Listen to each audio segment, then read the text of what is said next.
What's going on, everybody? I can't give you a whole bunch of what ups. As some of you may or may not know, my partner in crime for so many great shows, Rod, has decided to leave the show. He Shannon Sharped me. I'm just joking. He did not. Okay. I'm just joking. Rod is not available to be on the show today. But we are very fortunate to have a guest host that has been on the show before and did fantastic. DeMarcus is here to more than fill in the shoes for Rod. We're going to discuss everything from NBA Finals. Since we haven't had DeMarcus, we're going to talk a little bit about the Lakers, a little bit about Boston collapsing. We'll talk about, of course, the finals. We're going to talk about Shannon Sharpe leaving FS1. We're going to talk about Ja Morant. But we got a lot of good stuff to talk about. Welcome to the show, DeMarcus. How are you? I'm doing great, man. I'm glad to be a part of the show once again. Filling in for some big shoes, but I think I can do a respectable job to keep everything going. I think so too, man. Without further ado, let's get into it. Let's do it.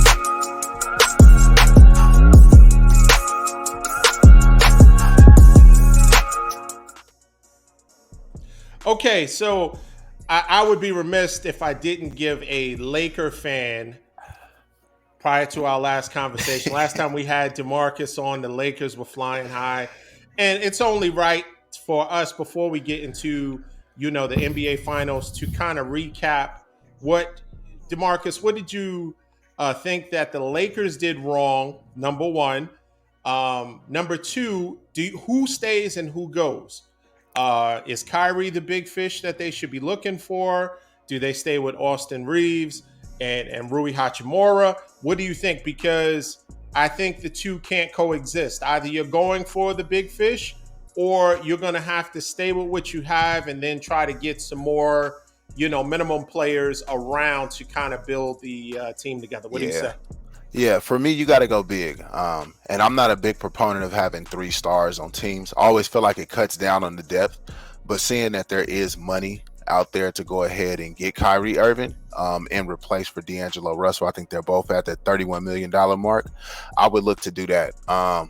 But the first thing I want to start with is congratulating Denver because they played a hell of a series. I think it kind of speaks to Mike Malone, what he was saying after, where the media was constantly speaking about the adjustments that the Lakers need to make versus the adjustments that the Nuggets had already had in place and stuck to and won. And I think it showed a great amount of just push and effort because they never took their foot off the brakes and they continued to go through with getting the job done. So I just want to get that out the way.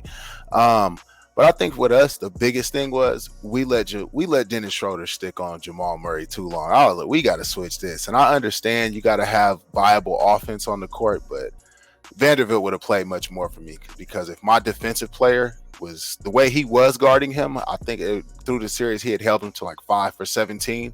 So for me, I would have been like, we just gonna let it be. If I can take out your second best offensive player with a guy that doesn't need the ball in his hands but can put a lot of energy there, I would have done it and said maybe we are gonna play 4-on-5 on offense, but they're playing 4-on-5 on defense if we're slowing him down as well. So I would have used that and went with it.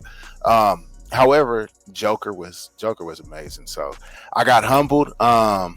And it was a proud humbling because if your team is playing better than mine, I feel comfortable with them moving forward. And I don't feel like there's nothing that can be taken from that. They beat us 4 games in 4 tries. You know what I mean? That's convincing as it'll be. So I'll give you your kudos as well because you told me what was coming and I didn't see it. So the floor is yours with that. I'm not sure what more I could say. I thought you made excellent points. I think it was, that was the question with Vanderbilt not providing offense.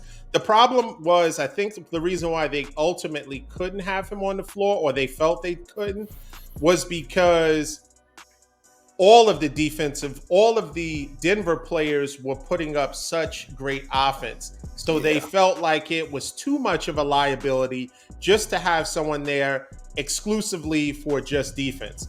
But I mean, the time will tell if that was, clearly it wasn't the right approach. They probably could have done something, but sometimes teams are just Better. That's all. I mean, that's the long and short of it. Real quick, there's been talk about Anthony Davis. Them moving off of Anthony Davis. You think they should keep him? Do you do like going for Kyrie Irving, even at the expense of possibly losing Austin Reeves? No, absolutely not. So we also got we got a little bit more than that 31 million, because I know we also Malik Beasley, he's getting I think 16 million. So there's a huge chunk of where he can be paid. Outside of that, I think we're somewhere around like $55 million, I believe, in spending money. So I think you can fit those two in there. And at that point, you got to look at the minimum deals. I wouldn't let go of Anthony Davis. I'm a firm believer in defense. And I think if the scoring punches we did have, like, you can't have multiple players off your bench that's getting 15 that have the ability to, and just say we're gonna get rid of our defensive anchor. I think that for me, that's a no-no. I wouldn't do it at all. I'd keep Reeves is staying, Kyrie's coming, AD and LeBron, we just gonna sit this year out because LeBron's gonna come off the books next year. So you take a little bit more. I think him and AD are free agents next year. So at that point, you can mix up your roster and look to better options. But absolutely not. I'm not letting it go. We coming back. We just coming back better. That would be my approach. And so you want to keep Rui also, yes? Yeah, I am. But I know that if it's Rui or Kyrie, I don't like the roll of the dice, but I'm going to roll it. So you wouldn't, so you are okay, understanding that Kyrie wants a max deal. You would be okay with giving Kyrie the 4-year max deal? He's not going to get a max deal. That's just my firm belief. I don't think he's. Oh, he definitely will. He may not get it with the Lakers. Yeah. But Dallas is in position to give him 5 years, 270 or whatever the max is. And I think they will. They'll offer it. It will be up to him to decide or prioritize possibly winning or getting the bag. Now he has a ring already, so maybe and he's clearly showed that basketball is not his highest priority. So maybe it's just being able to provide for, generational wealth, adding to that. That might be his priority. And you get that in Dallas. You got the tax factor involved. Right. So he may be just using the Lakers for leverage. I don't care if he's at every game. I don't care if he's slapping 5. They doing hip bumps. It does not matter. Right. At the end of the day, he may take a slight pay cut, but if they're not offering at least a max at 4 years, I don't see him going there. Yeah. But sorry, Kyrie. Sorry, Kyrie. But I'm surprised that you would be okay with Hachimura leaving, because he's a two-way player. Yeah. And he was consistent. He was one of the most consistent players the Lakers had. But definitely. The eggs must be broken to make an omelet. Someone has to go, right? You can't keep everybody and go for, a superstar player. Right. But maybe we add more depth with that. So we'll see. Yeah. We'll see. Not with the Kyrie piece, but with the other money. So I'm fine with it. I like where my team is at. I know we got to get a little bit better. So I agree. Yeah. So let's quickly talk about, before we get to the finals and what we've seen and what we project to happen, let's quickly talk about Boston. Last we spoke, Boston was looking like the team to beat. They have a lot of decisions to make. After collapsing pretty much in Game 7, of course, Jason Tatum twisted his ankle first play of the game, so that impacted it. But as I've said, Jason Tatum is someone you need to look at. I know he's been, they've attempted over several years to anoint him as the next up and coming, and I just don't think he's there yet.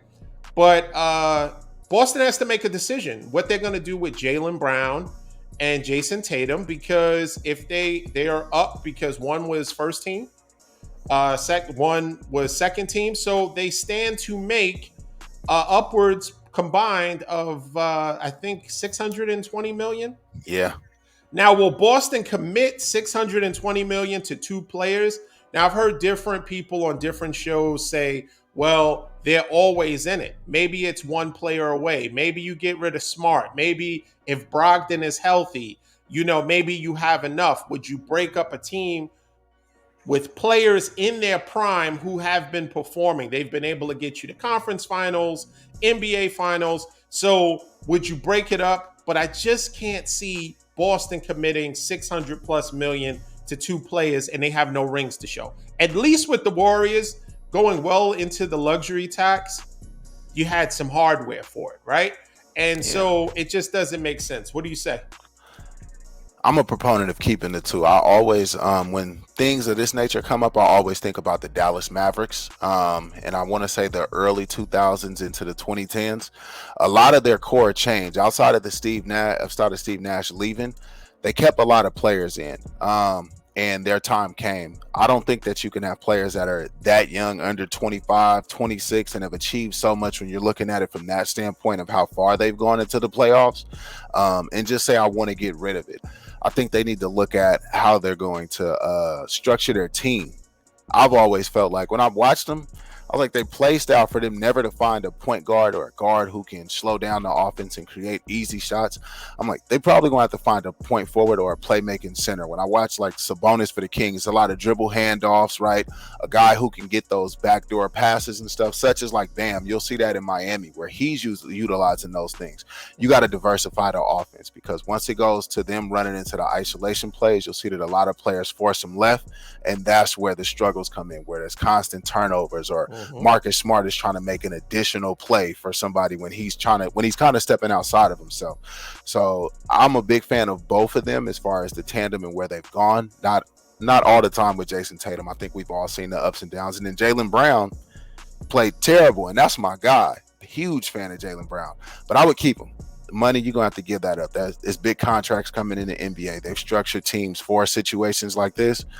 Somebody's trying to get him. I think that's the biggest reason why he made All NBA, was so somebody else could snatch Jaylen Brown and get him out of there. If you've been watching like the Trae Young situation, they've been talking about him in trade rumors. And then Jaylen Brown is from Marietta, right outside of Atlanta. So you got it, and they need a guard, right? And then not only that, Atlanta's looking for a new identity. So got to watch those things, in my opinion. Interesting. I don't know if Trae Young moves the needle for Boston, because then your identity that made you so successful with Ime Udoka is going to change. Your defense, because I mean Trae is there's no defense, and he's all offense. And so the other thing that's going to be interesting for the Celtics is Ime Udoka is supposed to take 4 assistant coaches. So he's going to say, okay, I'm going to have the last laugh. So he's going to poach 4 coaches. So although Brad Stevens said Mazzulla is safe, his job is safe, we'll see what happens. Certainly with the combination of the uncertainty of Jaylen Brown and Jason Tatum staying together, the coaches leaving, who knows what their identity is going to be. Yeah, but that could lead if to they a lot stay of together, change. I mean, it could be interesting. They could galvanize if somehow, some way, Boston decides to keep everyone intact, and of course, a full year with Mazzulla getting his kind of way of playing, thinking. They establish an identity. They're still young. They're both in their prime, and maybe they move a few pieces away. Maybe Brogdon's health is back, and he can, because he was 6 man, so he's a good player, but I think he's dealing with some kind of ligament issue in one of his arms, between his arm and his elbow. He's had a lot of injury. He's had a lot of injuries in his career, and I think the biggest thing is Boston can bring up a number of injuries that took place after 7 games. The truth is, they have stepped through the first 3. And that's where the biggest bite is. I'm not going to cut them any credit or cut them any slack. You lost to the 8th seed, and you went down 3-0 when you were the better team, and easily could have won this series had you taken it serious and put a little bit more effort forward, to the point to where you almost surmounted a 3-0. You were down 3-0 and almost came back. So it shows that the fight was there. You just wasn't digging deep enough. So Jason Tatum ankle could have rolled, but had you finished those first 2 games, you might be sitting on a great bill of health going to play the Denver Nuggets. So the credit goes to the Miami Heat. They played with probably the most heart that I've seen a team play with. I don't know how many times they didn't knock somebody off where I didn't see it coming. So the credit is for them. Boston, you choke. Like, it's simple. Absolutely. Absolutely. Well, let's get to the finals. Heat and the Nuggets. Game 1 is in the books already. And it just appeared that at this point, now Rod had we had our predictions prior, and Rod said Denver is going to sweep them. Miami's not going to win a game, and I disagree. But I think maybe he was holding on to the sweep for From Laker the previous pride, series. for Laker pride, and so historically, a team has never swept conference finals and finals. That's something I found out. That has never happened before. So history is against Rod. But prior to that, I made my prediction that I thought the Heat would win at least one game just on the fact of grit, determination, and coaching. But I think that watching game 1, I just think that Denver, they are a superior team. And when you can win comfortably and your star player doesn't have to shoot a lot, doesn't have to overdo it, doesn't have to chuck up 20 shots in order to get theirs, and still has a triple-double efficiently, it spells trouble. It spells trouble for the Heat. Now, Jimmy Butler had the way he's been playing, a terrible game, right? Yeah.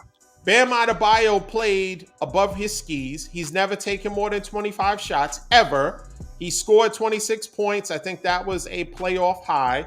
So that just goes to show you, it depends on what player is impactful. Because players can have great points, but if it doesn't ignite the team, it doesn't get other players involved along with scoring, it's just scoring in a vacuum. So Bam had a great game statistically, but it did nothing. It was never in question that Denver was going to lose the game. Never. Yeah. So, what do you say? For me, I actually think they're going to get game 2. I think they have to, but I think they will. I don't want to put a huge amount of pressure on them. I personally feel like Bam can't duplicate the performance again, not to that same degree, but for as much as great as Jokic is, defense isn't his calling card. So I think a lot of those floaters and him jumping to the basket, I think you personally have to continue to attack him. That would be my thing. I'd be like, Bam, if you get the ball and you anywhere around that elbow or in the paint, go ahead and get it. Regardless if you make it or miss it, we need you to be aggressive for this series.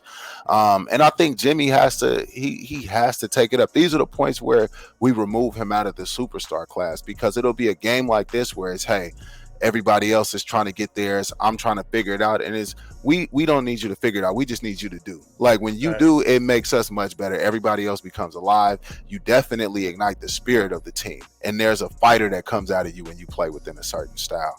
But I think the biggest thing is Miami played within Denver's context of basketball. They didn't play their brand of basketball. And even playing their brand, I do feel like Denver's better to where they can win. It's just, how do you want to go down? Do you want them getting it comfortably, or do you want them fighting for what they deserve or what you feel you deserve, right? A crazy thing, when you said that stat about no team ever sweeping the conference finals and the NBA finals, I think that's going to be a huge medal to walk around with. And I think they've got a chance at it. I honestly think Miami's going to get 2 games. I think they'll get one in Miami, and I do predict them to win game 2. I don't think they're going to get any more outside of those 2. Because you can see their role players are continuing to step up. A lot of their 3-and-D role players are high efficiency 3-point shooters that are running every time they get the ball. They out on the break. Once they get into their half court offense, it runs as smoothly as the fast break does. So I like what they're doing, and they've been able to keep Jokic in a place defensively where he's not exposed or a constant liability. And I've watched that, even with the way he's moving out of certain places, only to recover back and contest a lot of the time. So I like what they're doing. I want to see what Eric Spoelstra throws at Mike Malone, because Mike Malone, to me, is a very stingy coach. He's very stringent in a good way, not in a bad way, to where he sticks to his principles, but he doesn't back down. I just want to say that I believe that Eric Spoelstra's got a little bit of a higher basketball IQ from schemes that he can throw or whatnot. However, Mike Malone has the deck that you want in your hand. So Right. we got to see how Personnel he plays it matters. out. Yeah, it personnel does. matters. It does. So that's my Well, take on it. cool. So you think, speaking of previewing game 2, you think that Miami will be able to? So let me ask you a question: if Miami doesn't win game 2, do we think it's a sweep, or do you think that Denver just protected home? Because there are a lot of factors. I'll say this also: Miami as a team, also historic, 2 free throws for the entire game. Yeah. That means that Miami, who is a gritty blue collar team, has morphed into the Warriors. They morphed into the Warriors. Like, live by the 3, solely die by the 3. And so that's dangerous for Denver, because transition baskets, I mean, if their center can push the ball down like a guard, making passes, every other player on their team knows how to push the ball. So I think when you become you're not aggressively going to the hole at all. You You're leave yourself. You're playing to lose. You're not playing within your strengths, and you're hoping for just a rabbit foot or a some kind of you're truly wishing on a star. Right, a ridiculous stat where you're hitting 70% from 3, like that. I just think Spoelstra will make adjustments, but I think game 1, the way they played it, they didn't play as you said. They didn't play to win. It wasn't a strategy for victory. Yeah. I think it's crazy to do that with a team that's bigger than you. You're gonna shoot jump shots over a team that is bigger than you and shoots better than you. You're gonna have to get to the free throw line, and you're gonna have to make the game ugly. And I think that's what I was saying. That play style suits Miami much better versus Denver. Like they are the better team, so you're gonna have to fight them a little different. You can't fight them straight up, I guess, if you want to say. It's not gonna work. So yeah, absolutely. During prior to the NBA Finals, I think I forget, maybe Malika Andrews. Mhm. I think she interviewed the commissioner, NBA commissioner, and I think it was just a question. Someone was trying to find out what the update on Ja Morant was, because obviously everybody by now is familiar with the video. The first video, all the other things that were taking place, and then that he was suspended. He came back.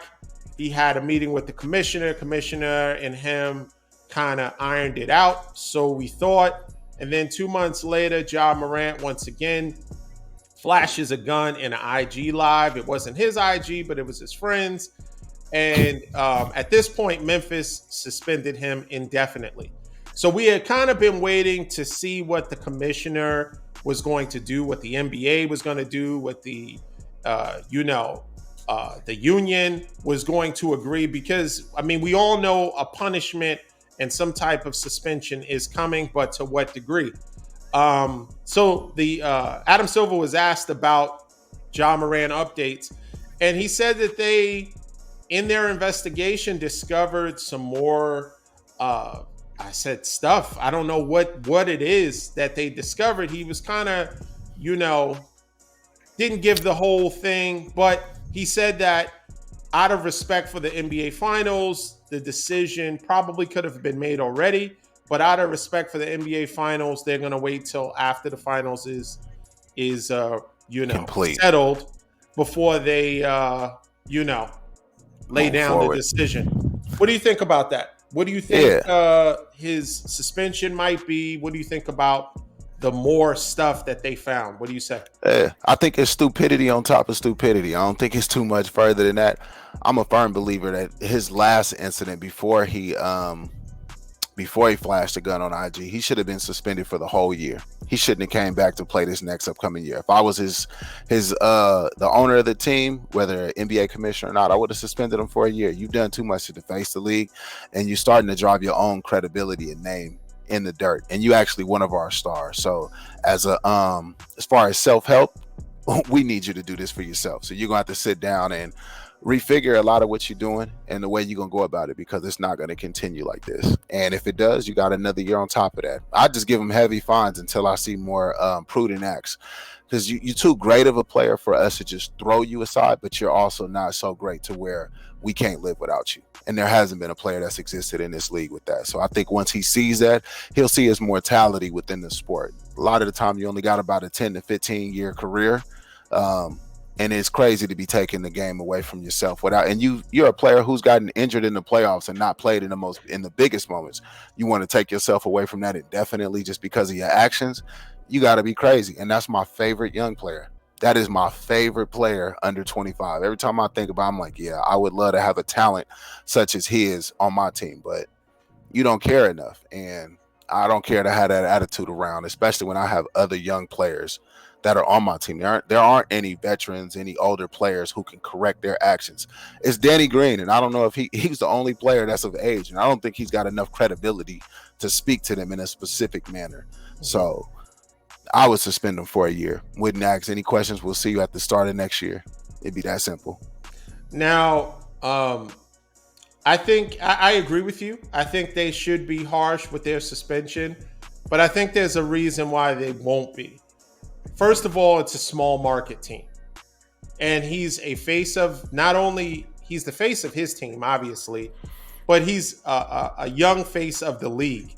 And I think for parity, I think for fairness, I think for the attraction, because the NBA, as much as they want to protect their product, their image, they want to protect their product. And so Memphis games, although they have a winning record without him, people are coming there for the party in my city, right? Yeah. They're not there to see Titus. The parade in my city, yeah. The They're parade, definitely there parade for that. in my city, yeah. Yeah. So they're not there for Titus and Steven Adams and the defensive player of the year. They're absolutely not. Absolutely not. I think that is they will, I would imagine 50 or less games. I think they might go as harsh as 50, but I would say between 30 and 50, I think they'll give him, which is harsh enough. It impacts your season, right? Because the likelihood with the West being so competitive of you making the playoffs, but now there's play-ins, right? So there is you have an opportunity to kind of be in a play-in tournament. So you're not completely out of it if the rest of your team can get together and play. But I just don't think Adam Silver wants to put the NBA or the Memphis Grizzlies in a position where hammered, because then they're hurting themselves. They really don't care about Ja Morant. They care about the product, the bottom line, the dollar. That's exactly right. So I think they're not going to hurt themselves at the expense of themselves. Yeah. So I agree. I want it gone. That's my biggest thing. I want the problem gone. I don't want to see it happen again. That's my favorite young player. Well, they tried to blame Dillon Brooks for it. They said Dillon Brooks was the problem. And, clearly Ja Morant splintered that team, because when they had a players only meeting and they had a discussion, Steven Adams tried to kind of galvanize the troops and refocus them. Right after that, he went to, the Denver club and had the IG Live. So Ja Morant has to work on Ja Morant.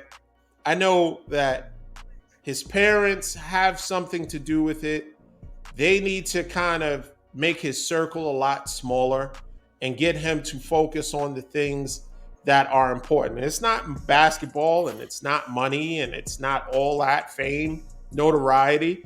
If he has some issues with stress, mental health, that stuff has to be addressed. It's not going to go away. You can't IG Live it away. You can't put on a persona or try to be a thug or try to be you're going to have to address it.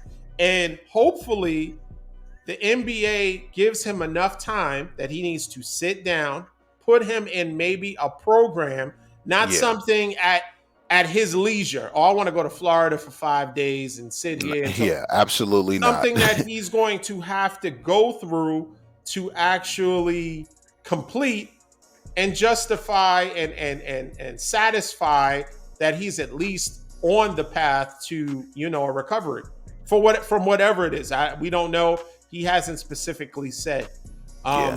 So I know he did have those cryptic tweets that seemed a little bit strange, so much so that they did a welfare check on him because I think his father lives with him. Yeah. But he was kind of signing off to everybody, bye mom, bye my daughter, and saying bye to the world. So I don't know if it was a cry for help. That would have got him a further suspension. I think that was just a sympathy cry for help. So I'd have been like, yeah, you're going to be gone for a year. Flopping. Like, he was flopping on the You playing. There's no way you go from these spectrums and you don't know the in-between space. You're not understanding what you're sending out there in the midst of what you've done. Like, you just want some sympathy. I think you fell in the hammer coming and you just don't squash me. Nah, right. This hammer, we do need to break you. It's a reason why it's a hammer. Right. So I agree. So they gave him a welfare check and, he's okay. So initially it's unfortunate that society pushes us to be, kind of cynical or skeptical of people's motives when they do stuff like that. Is like, okay, is he really having issues? Is he really, wrestling with something? I mean, everyone has stress, pressure that they deal with, but, I just think the timing of it was a little questionable, like, bye everybody, thank you, But then LeBron, he hit us. Speaking of LeBron, he's quoting Jay-Z, I should be number one on everybody's list. We'll see what happens when I no longer exist. Come on, LeBron. Come on. We really think after your NBA career is over that you're just going to disappear and you're going to be aloof and we won't be able to find you? Yeah, you'll be you can't say that when you're coming back. You can't say that. That's a couple years after I retired. I can post it. You know what I mean? Like, not. Yeah, but see, he's doing that because he still wants to be in the discussion while the NBA finals is going on and you're out of it. Just accept that. Rod had a problem, on our last show explaining or understanding what a sweep is. Like, he got into a debate about who lost better between Phoenix and the Lakers. Like, you got swept. So I say all that to say that I know someone of the way LeBron is. He's used to being obviously in the big game. He's used to being in the championship playoffs and really making a push to get a championship. I know it has to be difficult because the games were close. It was competitive, but the superior team won. And I think he has to come to grips with, okay, I'm not in it. But sometimes superstars have a problem just relinquishing the spotlight and just, hey, let the better teams compete and, we'll see what happens. But yeah, it is what it is, man. I think the Lakers will be back better. I'm interested to see how serious the commissioner, the NBA, wants to help Ja Morant, whatever issues. If they're really concerned, the only thing that they should really do is they should give him a stiff penalty to act as a deterrent and also an eye-opener to wake him up and like, hey, this is real. I could lose this all. I'm losing money. And of course, since Nike, Powerade, I don't know if they've pulled or I know they have held back commercials. Nobody has really pulled the rug from under him. So, there's still a comfort level there. He hasn't hit rock bottom, as most people say. In order for you to really come to yourself, you have to hit rock bottom. He hasn't done that because, he missed out on, $39 million, but that wasn't $39 million that he had, so you're not missing it. But when you lose checks that you stand to make, then that's a whole nother story. And I think then it becomes more real to you. So, yeah, we'll see. Yeah. Last but not least, let's talk about Shannon Sharpe leaving FS1. The best topic of the day. It's the best one here. As previously predicted by Rod and myself, I think you might have mentioned it too on the show. I think last time we had you, we might have briefly discussed it. But long story short, Shannon Sharpe got bought out by FS1. I guess I don't know how many years was left on his contract. It's undisclosed amount, but he got bought out from his contract. So now Shannon Sharpe, who has several things going on, he has a cognac. He has his own podcast that is wildly successful. And of course, all he has endorsements. He is a very accomplished player, Super Bowl champ, Hall of Fame tight end. So he had a lot of stuff going on. I think the point where the writing was on the wall that we kind of made the statement that his days were numbered was when him and Skip were discussing Tom Brady, and Skip directly compared Shannon Sharpe's career, Hall of Fame career, Super Bowl championship career to Tom Brady, who plays a different position. The rules have been skewed to protect the quarterback, but yet he was making a comparison. And he went as far, Skip Bayless went as far as to say that Shannon Sharpe was jealous of him. Jealous of Tom Brady because he could play till 45, and Shannon Sharpe, who was playing a much more physical position, obviously, had to retire at 35. Yeah. And that boiled over, so much so that Shannon Sharpe took his glasses off. They were arguing. And at that point, I was like, it's over. Yeah. When a person gets disrespected like that, and there were little fires that took place up to that.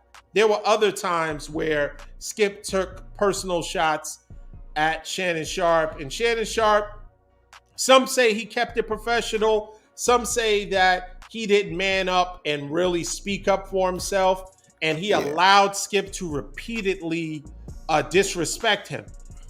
It came to a boiling point. I think Shannon had enough. And they had that explosion on the air. And at that point, his days were numbered. And then we just found out a couple of days ago that he's getting bought out by FS1. What do you say?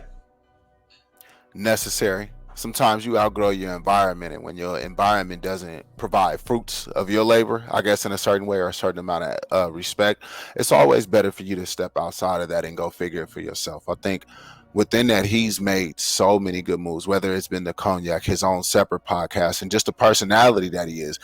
A lot of us don't even got to call him Shannon. We call him Unc now. He's already separated himself to where he's kind of endeared himself. Just with his personality, a lot of us can relate to it. I know myself, it's almost like having that uncle that's in your family where he talked to you in a certain manner. It's jovial, it's a lot of love, but you know that he's walked his walk to prove his point.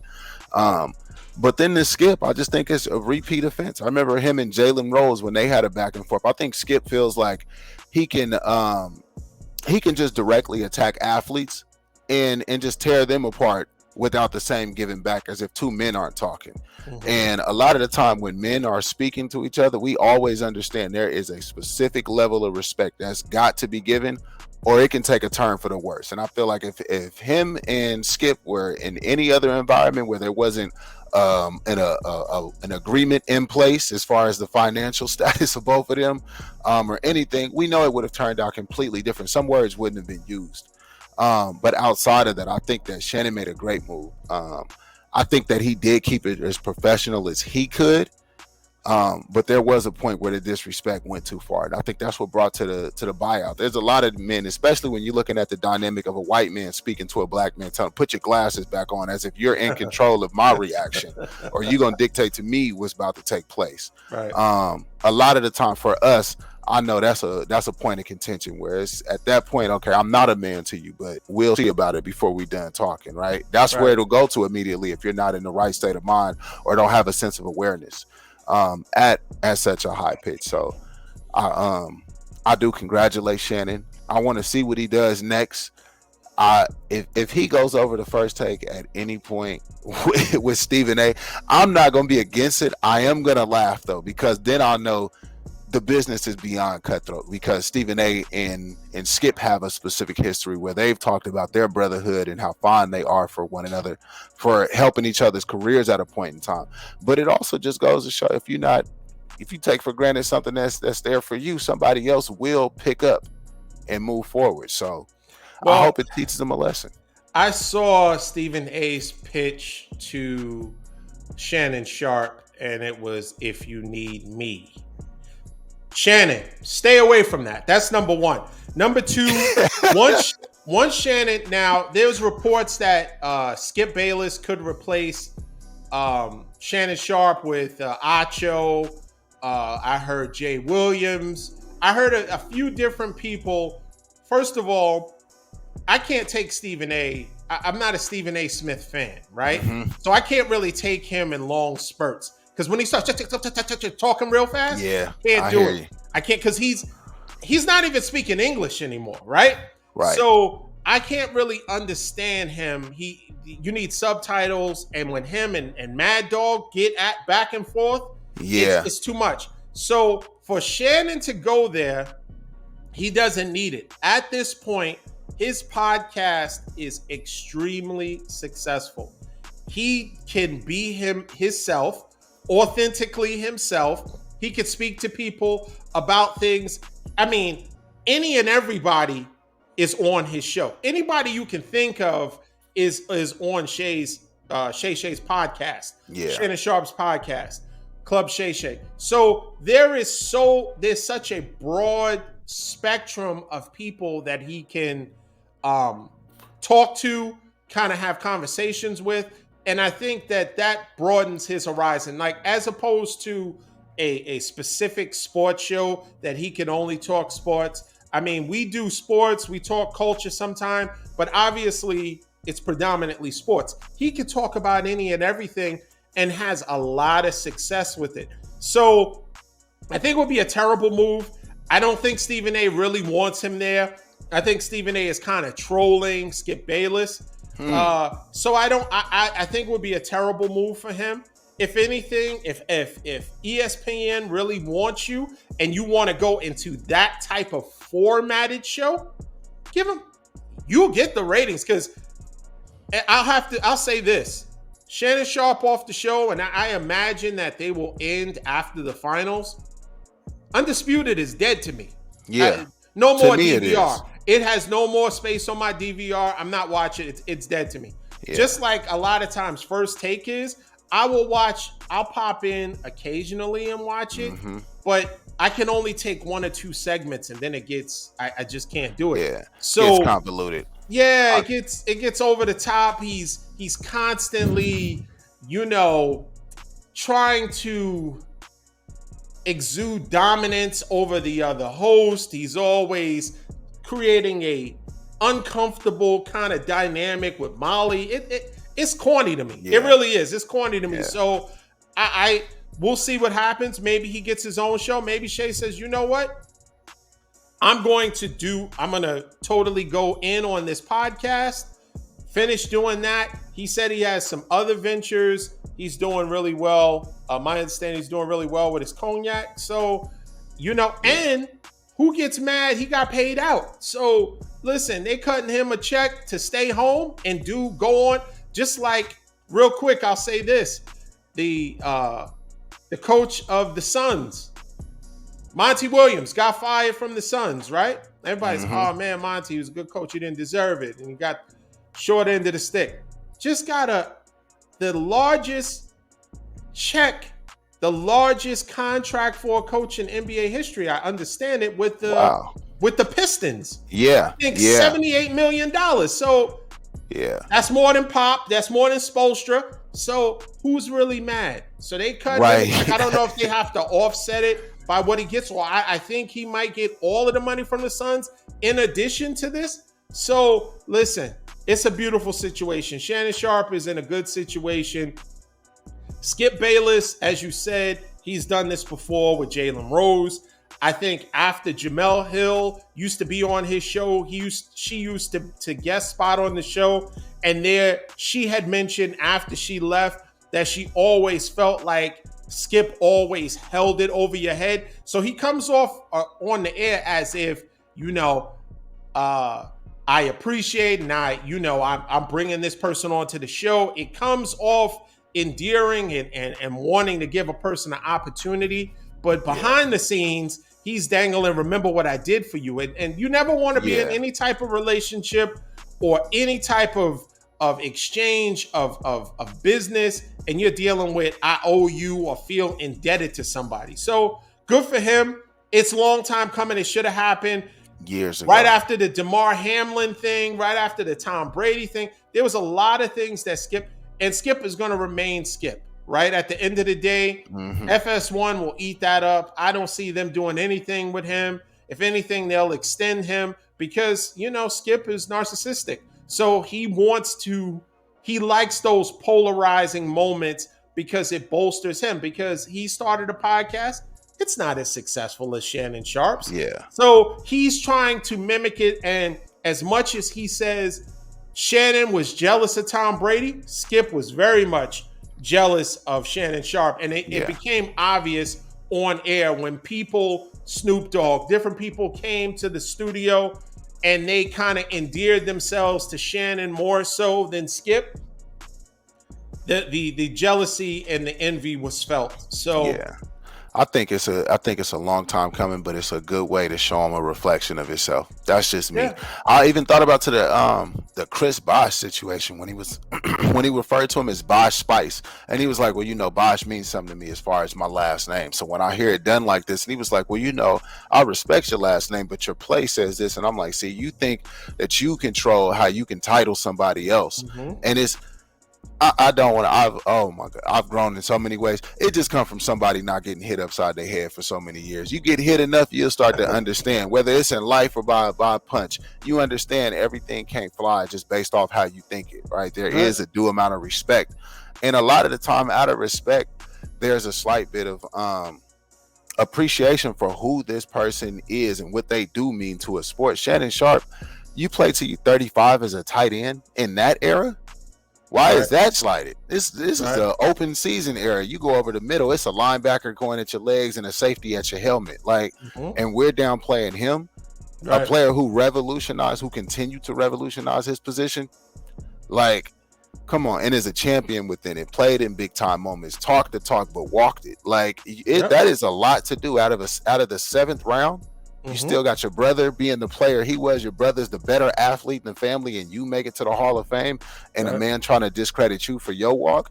Come on now. Yeah. I'm glad he's getting what he's getting. Yeah, absolutely. I'm happy for him. Moving on. But listen, man, fantastic show, man. Shout outs to Infinite Audio for the music. Shout out to Kingdom Creative for the production. Shout out to Shannon, who left me high and dry. No, I'm just joking. We already knew this was gonna happen. Oh, man. I'm teasing about that. Rod will be back hopefully on our next show. But DeMarcus, man, you did a fantastic job as always, man. Rod better get his act. I might buy Rod out. And it'd be a wrap. Look, man, what ups? Oh no, we need that. I like the way it's how he come with that energy. A fellow Laker, I could never out a fellow Laker. My loyalty would be twisted. That's my guy, man. Man, any before we let you go, any shout outs, anything you want to say before we go? We appreciate you being on the show. You did a fantastic job. The shout out would go right back to you. You always do a great job of leading into the segments, narrating and going as the show should. I think you guys got something great here, and I just like playing my part in it all, man. So I want to get that shout out to you. Oh man, thank you, man. Awesome. Once again, like, share, subscribe to our Facebook and YouTube page. We appreciate all of the comments, all of the likes, the discussions. If there's anything that you want us to discuss on our next show, please let us know on our Facebook and YouTube page. But man, good show. We'll see what happens tomorrow. Should be a good game. We'll see. Maybe the Heat Let's go can Miami. steal one. Maybe the Heat can steal one. But hey, listen, until next time, thanks for everyone for joining us. Peace.